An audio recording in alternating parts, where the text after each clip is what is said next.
Hello again. Hope you're doing well. I'm Hardleg Joe, if you didn't know, and lately I've taken an interest in making politically themed videos, specifically videos aimed at explaining political concepts to people who normally wouldn't watch that kind of stuff. It's something I'd like to continue doing, but I feel like before I can go any further, I need to establish some key terms and ideas so we're all on the same page. If you missed my last video, it was all about the problems with America's two-party system. One of those problems, which I severely underestimated, is how living under that system has limited people's concept of what politics even is. Like, reading through the comments, there seemed to be a lot of people who thought that leftist, liberal, and progressive were all just different ways of saying Democrat. Or they would say something like, all the mainstream media companies are run by Democrats. Which is just not true. Most media companies are run by liberals, but you can be very liberal and have nothing in common with the Democratic Party. In fact, there are a lot of Republicans who are liberals, just like there are plenty of conservatives who aren't Republicans. My point is, politics isn't as simple as picking one of two teams. There's a whole spectrum of different ideals, and it's important to understand them if you want to have conversations about politics. Which you should. That's what I'm all about. Regular people talking about politics. So, I thought I'd make a basic overview. A video that explains all the major political concepts in the simplest way I know how, with a two-axis political model. This neat little grid is a nice way to visualize complex concepts. It's not the only political model, nor is it necessarily even the best one, but it's much better than grouping everything into just two parties, and it should give you a good foundation to build upon if you want to do more research on your own. So how it works is, there's two ideals we're looking at today: economics and hierarchy. The left-to-right spectrum is the economic one. Specifically, it deals with how much industry is privatized versus how much is socialized. The right side represents private industry. If you don't know what that means, a private industry is one that's owned by someone and used to generate profits. You know, money. Almost all businesses in America are privatized, so I'm going to assume you already know the basics about how those work.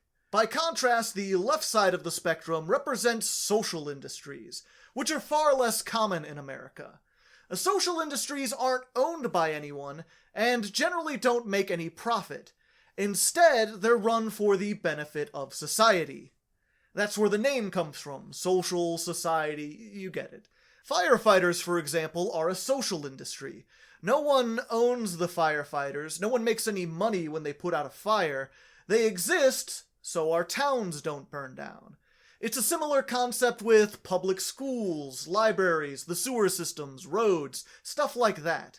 Now in America, most socialized industries are run by the government and paid for with taxes.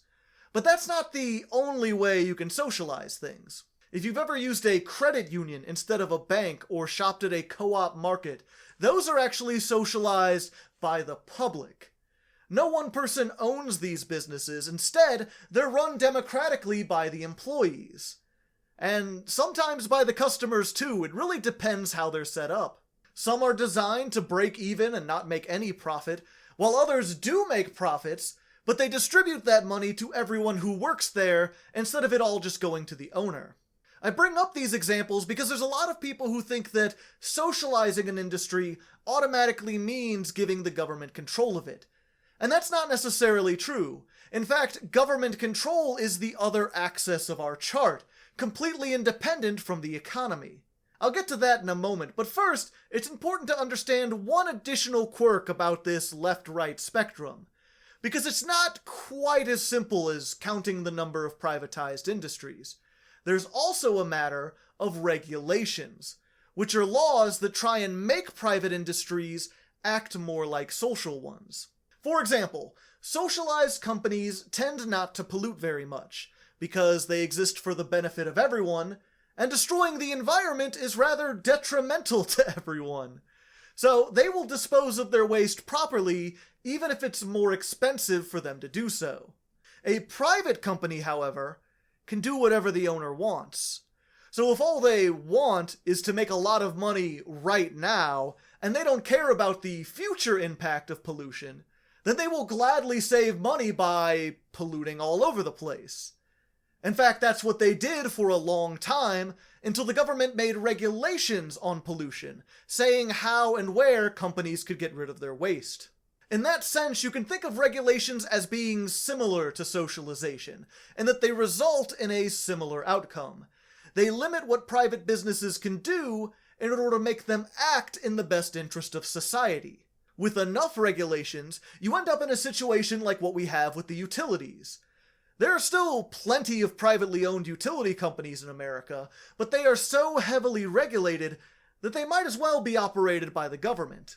So yeah, when it comes to this whole left versus right spectrum, it doesn't measure specific policies or laws, it measures their impact on society as a whole. Does the system benefit private business owners, or does it benefit the public at large? So going back to our chart, the farthest left you can go, this wall right here, represents 100% socialization of all industries with strict regulations on how those industries can operate.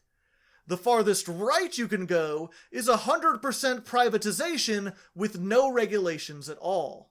Now these two extreme points on the scale are actually objective. Like, it's not possible to get any further right than this wall, because what more can you do? There's nothing left to privatize or deregulate. Same thing with that farthest left point.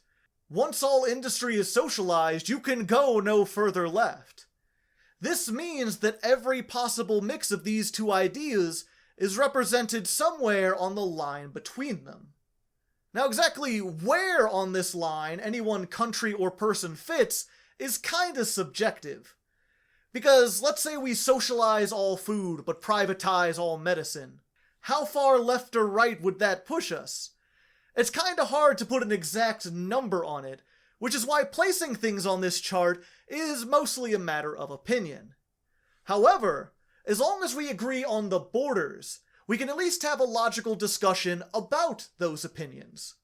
With these two absolutes as our framing device, we can make reasonable arguments as to where we think we fit on this scale, and more importantly, where we'd like our society to go. For instance, here in America, a vast majority of our industries are run privately, and pretty much every president since Reagan has worked to remove industry regulations. We do still have some social programs like the firefighters, and we have strict regulations on basic utilities, but overall, I'd say we lean far more towards the private than the social. If I had to place our country on this line, it would be way to the right of center, probably around here, more than halfway to the wall. Now, if you disagree with that placement, feel free to give your thoughts in the comments. It is debatable. But considering how many huge, barely regulated industries we have in this country, I think it's hard to argue that we're even close to being balanced, much less on the left. Of course, that's just one axis, and as the grid implies, we have two. I described it earlier as hierarchy, but it might be simpler to think of the vertical axis as power distribution. The lower you get on the chart, the more people have decision-making power in the government. The higher you get, the fewer people make decisions. This goes hand in hand with the idea of equality. Like, generally, the people who make decisions have more authority than the citizens. A senator is not equal to you or me because they have the power to directly impact the government, and we don't. Also, the laws don't treat us equally. You would get in significantly more trouble if you threatened a senator's life than you would for threatening mine. This lack of equality means there's a hierarchy, layers of power, with, in this case, politicians positioned above the citizens. So with that in mind, the bottom half of this scale represents the ideals of democracy. The lower you go, the more people have political power, with the very bottom of this scale being a pure direct democracy. This is where everyone votes on every issue, and there are no elected leaders or positions of authority. Under this system, political power is distributed evenly among the entire population, which effectively means there is no government. Or rather, the government is indistinguishable from the citizens, because literally everyone is a part of the government and has an equal say in how it's run. That's why this system is often called anarchism, because it has the appearance of no government at all, even though there's still laws and rules that are enforced. I feel it's important to point this out because there's a lot of people who hear the word anarchist and think of someone who wants to destroy things. But when it comes to politics, the idea of anarchy is less about creating chaos and more about distributing political power so evenly that there are no more hierarchies. So yeah, that's the bottom half of the scale, which means the top half represents the opposite of that, authoritarian ideals. As you go higher, fewer and fewer people are in charge who have more and more authority. As you could probably guess, the very top line here would be a dictatorship, where all the powers of the government are given to one person who has complete authority over everyone else. I could probably go into detail about that ideology, but unlike anarchy, I feel that most people have a solid understanding of what a dictatorship is. It's not a very complex form of government. But yeah, just like before, these borderlines are absolutes. You can't really get more authoritarian than one person in charge, and you can't get more democratic than everyone in charge. Which means that, once again, the line between those two represents every possible compromise between those ideals. Now, placing America on that line is kinda tricky. The USA was founded on a clear division of power between the people and the government. We're a democratic republic, which means we have leaders who possess more authority than the citizens, but they are democratically elected by those citizens and only serve for a set amount of time. It's a fairly balanced system that has a lot of room for the citizens to check the government if it gets too powerful. So, if I was going to plot 1700s America on this chart, I'd probably put it right on the center line. Or maybe like, I don't know, a little above the line, considering that originally not everyone could vote. Of course, over the years that's changed. More people have gained the right to vote. But unfortunately, the government has become significantly more authoritarian in other ways, specifically in regards to law enforcement. You may not think of it this way, but police are an arm of the government, whose members have more authority than you do as a citizen. Like, they have the power to use violence against you if they think you're a threat, but it's against the law for you to fight back or resist, even if the police are mistaken and you've done nothing wrong. This puts them in a hierarchy above you, and despite how natural it might feel to have a police force, they are actually a relatively new thing. There were no police in this country when it was founded. Back then, crime was handled either by constables, who are democratically elected officials, or by the citizens themselves forming posses or militias. Like it or not, the fact that every town in America now has a police force makes our country more authoritarian. And they are just the lowest level of law enforcement.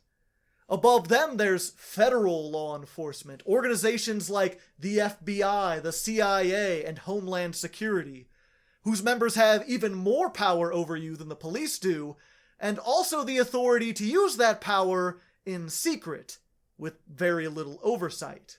None of these organizations existed 100 years ago, and none of the people in these organizations are elected.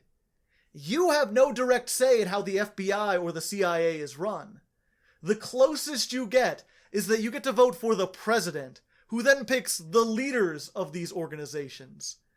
Which is not much comfort considering how powerful the president has become since the founding of the country. In fact, that's what my first political video was all about, how the office of the president has so much sway over federal law enforcement that it's starting to approach dictator levels of power. It's not quite there, thankfully. He's still clearly got some checks and balances, but still, if I had to chart us now, we'd be well above where we started.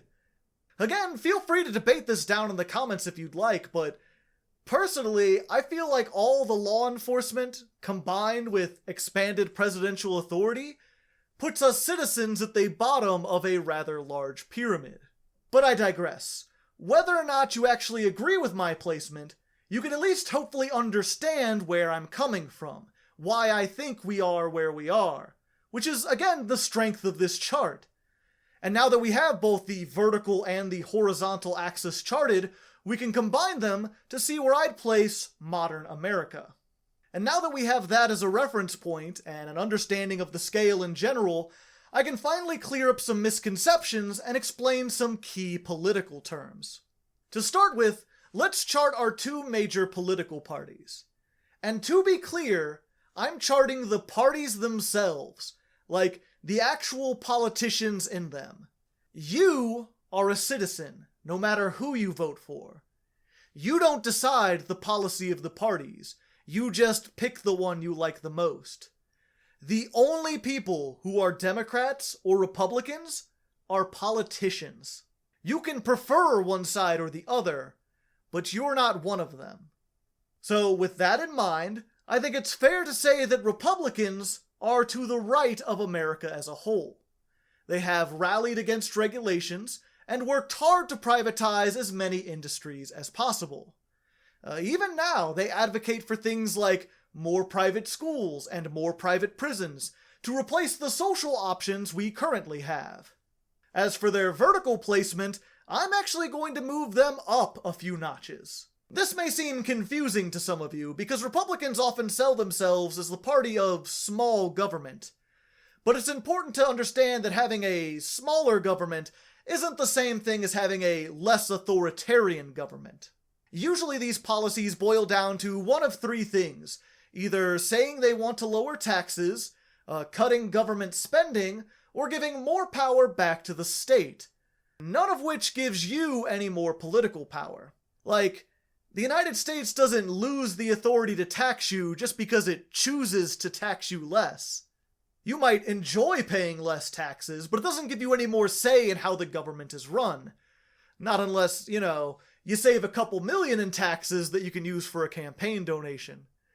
Same with spending less. It might reduce the scope of the government if you defund a program or two, but the system only becomes more equal if you defund something that has authority over the citizens, like the CIA or the military even, which are things that the Republicans always spend more on. And as for giving more power to the states, that just transfers it from one part of the government to the other. There's no difference between 50 authoritarian states and one authoritarian country. You're still subject to the will of elected officials, just now they're more local officials. Granted, there is an argument to be made about the importance of having localized power. It just has nothing to do with how democratic the government is. In fact, you could make a whole other axis that explains that spectrum, completely independent from these other two. And some political models do that. For today, though, I'm trying to keep it simple, so we're working with the two most basic ideals. It's anarchy versus authority on this chart, and in that regard, I think the Republicans clearly want to make things more authoritarian. As for the Democrats, let's look at their economics first. Some of them would like to socialize healthcare, and some of them want the Green New Deal, which is a bill that would regulate businesses to make them pollute less and strengthen some workers' rights. Both of these are left-leaning economic policies. However, they are the only major leftist policies they have. Most Democrats don't support them, and even if both somehow passed, they wouldn't affect a majority of the private industry in America. So if I had to chart the Democratic Party, they would be here, to the left of America as a whole, but still very much right of the center line. And now, perhaps you could see the difference between a leftist and a Democrat, and why many leftists don't like the Democrats. Because the Democratic Party is clearly on the right side of the political spectrum. They are only leftist in comparison to the Republicans. Other countries that have a more well-rounded political system with parties all over the place would consider the Democrats a center-right party. As for their vertical alignment, I'd also move them up. Not as much as the Republicans, but still up. Democrats have no policies I know of that would move the needle down. There's talk of defunding the police or reforming the police, but that seems even less popular with Democrats than socialized healthcare is. The only reason they aren't higher is because so much of their rhetoric right now seems focused on returning to the status quo, which means keeping things more or less how they are. But speaking of the status quo, let's talk liberals. Now, the idea of liberalism actually goes way back to the Enlightenment, when the peoples of Europe started to rebel against their kings and queens. The core tenets of liberalism are democracy, equality, individual freedom, and economic liberty, which is basically the freedom to own and operate a private business. Because these are such broad ideas, liberalism actually covers a huge chunk of the political spectrum, encompassing most of this bottom right square and stretching up into some of the others as well. It doesn't go much farther left than the center, because at that point you're losing the economic liberty aspect, and it stops short of the top because at that point you're losing democracy and equality. However, you'll notice that both of America's political parties are contained within this liberal square, which means both parties are technically liberals. In fact, they always have been, because the United States is a liberal country, founded on liberal Enlightenment ideals. How the Democrats in particular came to be associated with the term liberal is a long and complicated story, but needless to say, almost all Republicans are liberals as well. Though it might be more accurate to call them neoliberals, which is just liberalism but with the economic aspect cranked up to 11. Neoliberals tend to think that the freedom to operate a business is on par with individual freedom, so they see any attempts at regulation or socialization as the government limiting their rights. Now, when you go online, you might hear a lot of people talking down on liberals. It's kind of a meme at this point. Oftentimes, this comes from right-leaning Americans who think that liberal means the same thing as Democrat. More times than you might think, though, this criticism comes from politically informed people who have beliefs that lie somewhere outside of that liberal square. For example, if you go above the liberals into more authoritarian territory, that's where you get fascism. Fascist ideology rejects democracy and equality because it believes that some people are superior to others, and therefore, those people deserve more power and rights than everyone else. Basically, fascists love hierarchy.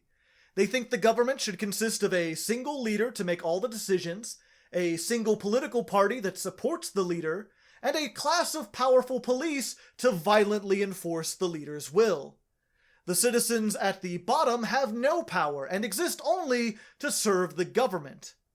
Fascists also tend to believe that there are undesirable people below the citizens that need to be removed from society in order to keep it functioning. I'm not sure if you necessarily have to be racist to be a fascist, but historically they've always been racist, or at least bigoted against minorities, because that's the simplest excuse for their politics. Like, it's easy to make a government with strict hierarchies when you have a worldview that divides people into hierarchies. I feel I should be clear though, these people hierarchies are always entirely arbitrary. Modern fascists will often say their ideology is backed up by science, but if you actually look into it, their research is seriously flawed, to put it lightly. The categories they place people in are not well defined, they change from person to person and with time, and the evidence they cite to prove that they're the superior ones are just cherry-picked examples which ignore the overwhelming evidence against them. What I'm saying is, fascist ideology doesn't have any logical basis. Fascists just want to be at the top of a pyramid, so they came up with a bunch of excuses to support that idea. Don't be tricked by it. A lot of people get easily swayed when someone tells them that they're special, that they're at the top. Most of the time, you're going to end up a citizen under the boot of a dictator. But yeah, I suppose while I'm talking about fascism, I should also talk about anti-fascism, or Antifa for short. This is an anarchist ideology that opposes fascism, sometimes violently. There's often a claim that Antifa members are the real fascist because they use violence, but violence isn't exclusive to any part of this chart. Pretty much every ideology uses violence. I mean, our laws right now are enforced with violence. That's what the police are. I mean, we have the death penalty. The government will literally kill you if you break certain laws. The important idea is not violence itself, but who does the violence and what their justification is. Fascists advocate for a system where the government can use violence against the citizens for pretty much whatever they want, really. Antifa reasons that such a system would be so awful that the citizens should go to any lengths to prevent it, including the use of violence. This violence is supposed to be aimed exclusively at fascist organizations, but their anarchist roots mean this isn't always the case. This connection with anarchism also explains why there's some confusion as to whether or not Antifa is an actual organization. There's certainly groups of Antifa supporters who work together, but they are anarchist groups. They have no hierarchies, which means no leaders or organizational structure. People just kinda group up together and then decide democratically what they want to do. Individuals can leave or join at any time, there's no membership, no official responsibilities. As such, it's kinda hard to call them an organization, because there's nothing organizing them aside from a shared ideal. But yeah, enough about the top of the chart, let's move on to the left of the liberal square. These people are some manner of socialist. They tend to reject the economic parts of liberalism because they feel that private businesses interfere with the other parts of liberalism. You know, the democracy, equality, individual freedom parts. The simplest example I can think of with this is slavery. Like an extreme right-winger might reason that, well, if I can afford it, I should have the ability to buy anything I want, including people. And the leftist counter to that is no, because if we allow you the freedom to own slaves, that creates inequality. Even if you treat the slaves really well, you've still built a hierarchy where you have significantly more power and freedom than they do. And even if those slaves can vote, the fact that you control their entire lives means you also have a lot of control over the information they get, which lets you sway how they vote. Now, you don't have to be a socialist to agree with that sentiment. I'd like to hope that most people here think slavery is wrong. Socialists just take that idea one step further by pointing out that private businesses create a similar dynamic. Like, in order for any business to make a profit, they must exploit their employees. If you do $10 worth of work, your boss doesn't pay you $10 for it. Because if they did, they wouldn't make any money, they'd just break even. Business owners have to pay you less than what you're worth in order to make any money. The less they pay you, the more money they make, which incentivizes them to exploit you as much as possible. And the bigger a company gets, the more people it employs, the more extreme this exploitation becomes. Huge national companies have such a competitive advantage that they can employ thousands of workers at the minimum wage possible. This means that millions of dollars in exploited money is all filtering up to a handful of private business owners. It reaches a point where these owners don't have to work anymore. They can pay someone else to manage their business and get extremely rich just raking in the profits. So much so that they can use that wealth to influence democracy, either directly by just donating it to politicians and lobbying groups, or indirectly by purchasing the media companies that influence people. A socialist would argue that people shouldn't be free to own a business for the same reason they shouldn't be free to own slaves, because it creates a hierarchy where the owners at the top have significantly more power and freedom than their employees below. And even though the employees can vote, the wealthy business owners control so much of the media and the government that they effectively control the information that everyone has access to, giving them a lot of sway when it comes to public opinion.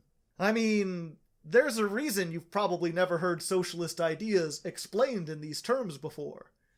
Big businesses have poured billions of dollars into propaganda against socialism, because they would like to continue exploiting you for profit, and socializing industry is a threat to that. That's why I'm spending a little bit more time on this than the other ideologies, because I doubt you've heard an honest description of it before, and you should at least be aware of what it represents before you decide how you feel about it. Speaking of which, let's talk communism. This is the leftmost side of the spectrum, and starts when you have 100% socialization of all industries. No business is owned by individuals, it's all run by the government. Or democratically by the citizens. Which is important to note.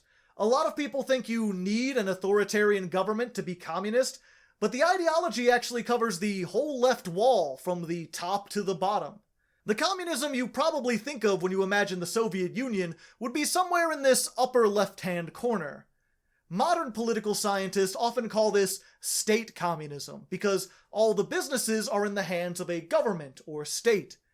It is entirely possible, though, to have democratic communism, and even anarcho-communism if you want. In fact, many of the people who push for communism these days advocate for something far less authoritarian than what the Russians did. Because, honestly, who wants to live under a dictator? I won't dwell on this too long, because there's actually like a dozen different factions of communists, all with their own ideas of how power should be distributed. But needless to say, not everything you've been told about communism is true.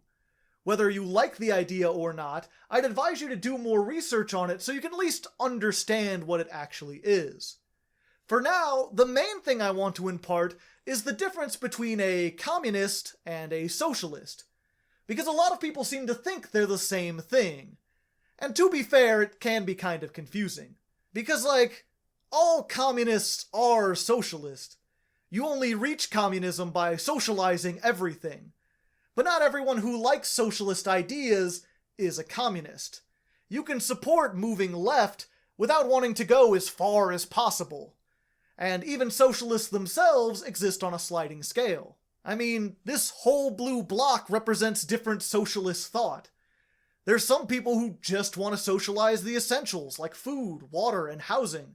There's market socialists, who think that all businesses should be run democratically, but that those businesses should still compete with each other for profits. And I mean, there's also people firmly on the right side of this chart who just want to socialize healthcare. Socialist policies aren't set in stone. There's a lot of different ways you can implement them, and a lot of different people who like different policies. Speaking of the right side of things, though, there is one more area I haven't really talked about, which is this bottom right section. These are the people who like right-wing economics and private businesses, but think that political power should be much more evenly distributed. In Europe, these people are often called classical liberals, because originally liberalism started in that bottom right corner and kind of drifted upwards over time. In America, though, these ideas are called libertarian, which you may be familiar with because the Libertarian Party is actually one of the few third-party options that has nationwide representation, even if they usually get less than 2% of the vote. Unlike the small government policies put forth by Republicans, libertarians actually push for laws that would make the government less authoritarian. They don't just want to lower taxes, they want to take away the government's ability to tax you. And as a result, they want to reduce funding for all government programs, especially the police and military. And not only do they want to limit the power of law enforcement, they also want to limit its scope as well. They tend to advocate for things like the legalization of drugs, prostitution, and abortion, on the grounds that the government shouldn't have any say in what you do with your body.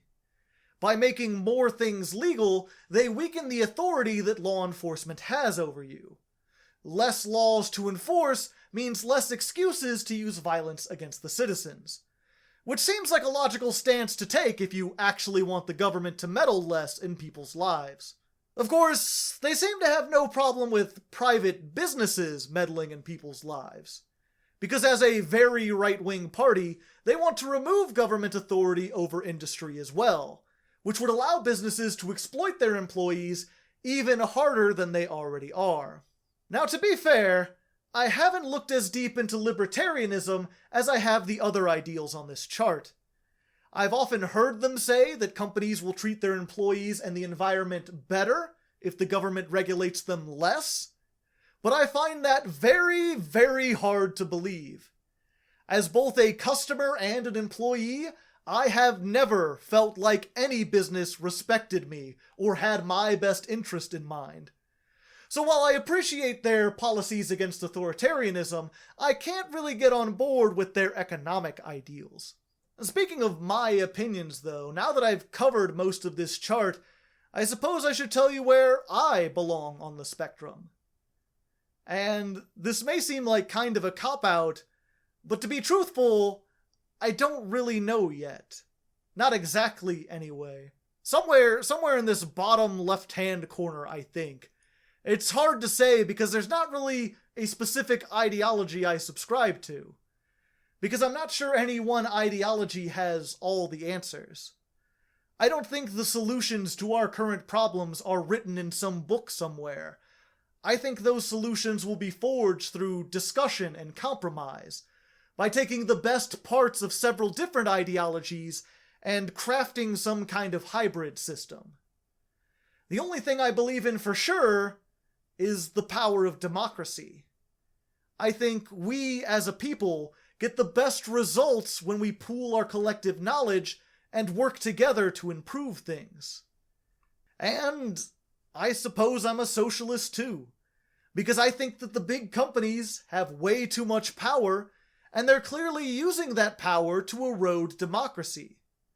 I feel like we need more industries to be run for the benefit of the people instead of the profits of a few.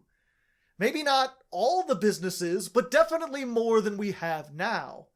And the ones that do stay private need to be regulated more heavily so they can't exploit people to the point of poverty. Ideally, though, I'd like to see us come down and left, so that our socialized industries are run democratically by the employees and not by some government bureaucrat. Like I said, I believe in democracy, so applying democracy to economics, making companies that are run by the people, for the people, sounds like a damn good idea to me. How realistic that is to implement, I don't know. I'm not an expert by any means. I just know the system isn't working now, and we're already way too authoritarian and way too right-wing for me to think that going further in either of those directions will help. So my official stance is, I'm for any policy that moves us down or to the left. Which means, whether you're a libertarian or a communist, or just a centrist who wants to find a balance between all these things, I consider you an ally. We may not agree on everything, or even most things, but as long as you want more democracy and more socialization, then we can agree on some things, and we can work together to achieve them. If you take away anything from this video, I hope it's that. You should understand all the different ideologies, but don't get too caught up in choosing one to define yourself. When you pick a square and close yourself off to all the other options, you end up too small and too inflexible to actually accomplish anything. There's not a lot of people willing to commit to full-on socialism, but I think there's a lot of people willing to move left from where we are now. Which is why I think it's more important to pick a direction you want to go, and team up with anyone who will help you get there. As cheesy as it sounds, if we could just look past our differences and work together on the things we do agree on, then I think we could actually change our country for the better. It's just a matter of getting people informed, and finding policies that we can make alliances on. But yeah, that just about wraps all this up, though I should briefly talk about what it means to be progressive. That word is often synonymous with the Democrats or the left in general, but progressive ideas have more to do with culture than economy or hierarchies. For example, trans rights is a progressive idea because it progresses culture past where it is now by giving more rights to people who previously didn't have them. Arguing against that progress is what it means to be a conservative. Conservatives want to conserve culture where we have it now, which means no more new rights for LGBT people, and possibly even rolling back some of the recent ones they've gotten, like repealing same-sex marriage. Being regressive means wanting to push culture even farther back to how it used to be years ago. A regressive might say that not only should gay marriage be illegal, but that homosexuality itself should be illegal. These cultural ideas aren't really charted on this spectrum, at least not directly. Remember before how I said fascists tend to be racist? Well, racism is a culturally regressive idea based on inequality, just like fascism is. If you're the kind of person who thinks we need political hierarchies, it's likely you think we need social ones too. Therefore, the people higher up on this chart also tend to be racist, sexist, homophobic, etc. The same idea works in reverse. The people at the bottom of this spectrum tend to be more progressive, because being pro-democracy means accepting that people are generally equal, which goes hand in hand with equal rights for everyone. This crossover applies to the left and right as well. Leftist ideology is based on the premise of doing things for the benefit of everyone, which is something that appeals to people who care about others and don't want to see them suffer. It's the same motivation behind progressive social movements, which is why progressives and the left are so often intertwined. Right-wing ideology, by contrast, tends to be more callous or self-centered. The people who support private industry don't seem to care if others suffer or die under this system, so long as they can personally benefit from it. Thus, they don't care if someone is being oppressed, unless that someone is them. All of this being said, I've met right-wing people who give a lot of money to charity. I've met people who are socialists not because they care about other people, but because they're worried that private industries are going to kill them through environmental destruction. And of course, there's also stories of, like, authoritarian rulers who completely took over a country and then used that power to institute more progressive social policies, like allowing people to get divorced. My point is, culture doesn't chart exactly onto this spectrum, which is why some people argue that the two-axis model isn't enough, that this needs a third axis to measure culture, progressiveness versus regressiveness. And in fact, there's another popular political model called the 8-value system, which measures economics, hierarchy, culture, and diplomacy, which they define as the balance between local power and global power.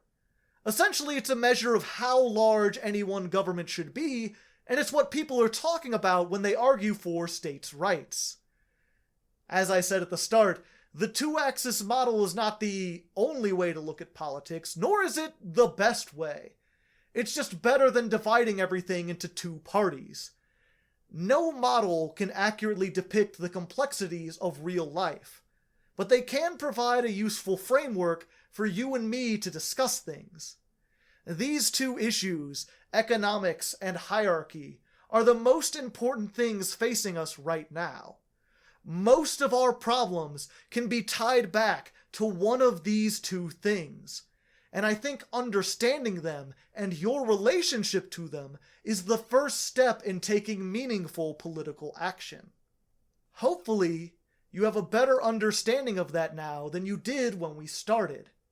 Now that you know left from right, authoritarian from democratic, and all the spaces in between, you should be able to discuss politics much easier, and maybe even have some idea of where you want this country to go. Let me know down in the comments. I'm eager to see what you have to say. Regardless, though, that's it for now. Until next time, stay safe out there.